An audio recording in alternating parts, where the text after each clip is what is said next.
সোমাশ্রী সাত্ত্বিকার সম্পদ।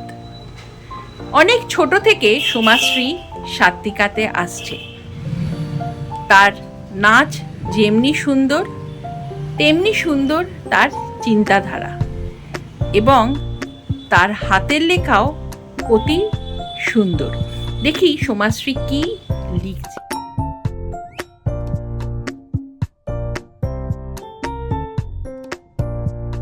সাত্ত্বিকাতে তুমি কবে থেকে আসছো? আমি অনেক দিন ধরেই আসছি সাত্ত্বিকাতে। আর সাত্ত্বিকাতে এসে তুমি কি শেখো বা কি করো?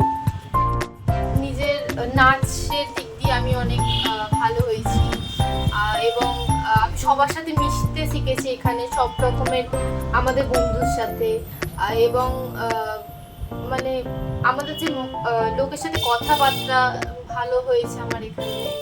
সোমাশ্রী, তুমি তোমার বন্ধুদেরকে কি বার্তা দেবে? তুমি এত সুন্দরভাবে সমস্ত রকম বন্ধুদের সঙ্গে তুমি মেশো, কোনো ভেদাভেদ না করে।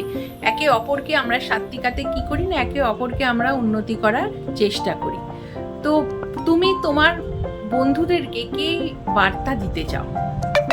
আমি ক্লাস 11 থেকে 12-এ উঠবো, মানে উঠেছি আর কি।